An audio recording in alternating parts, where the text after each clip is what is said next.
Technology update అవుతుంది. Scammers సరికొత్తగా మోసగించేందుకు దారులు వెతుకుతూనే ఉన్నారు. సాధారణంగా జనాలకు ఓటీపీ ఇతరులతో షేర్ చేసుకోవడం వల్ల బ్యాంకులో డబ్బులు ఖాళీ అవుతుందని తెలియటంతో మరింత ట్రెండీగా స్కామ్ చేసేందుకు రెడీ అవుతున్నారు. అదే call merging scam. National payments corporation of India NPCI దీని గురించి హెచ్చరిక జారీ చేసింది.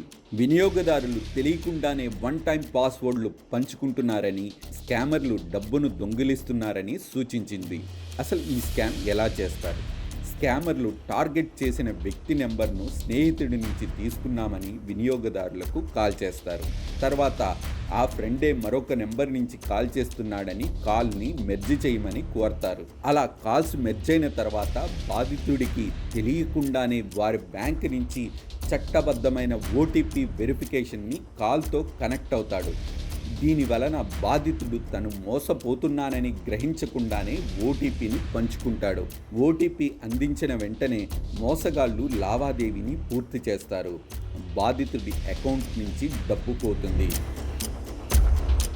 సెక్యూరిటీ టిప్స్: తెలియని నెంబర్ నుంచి కాల్స్ని ఎప్పుడూ మెర్జ్ చేయవద్దు.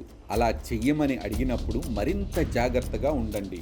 ఎవరైనా మీ బ్యాంక్ లేదా తెలిసిన కాంటాక్ట్ నుంచి వచ్చామని చెబితే సమాచారం షేర్ చేసే ముందు వారు నిజంగానే బ్యాంకుకి సంబంధించిన వారా లేదా అని నిర్ధారించుకోవాలి. మీరు ప్రారంభించని లావాదేవీకి ఓటీపీ వస్తే మీ బ్యాంకుని అప్రమత్తం చేయడానికి, సైబర్ మోస ప్రయత్నానికి వ్యతిరేకంగా అవసరమైన చర్య తీసుకోవడానికి వెంటనే 1930కి కాల్ చేసి నేషనల్ సైబర్ క్రైమ్ సెల్కి రిపోర్ట్ చేయండి.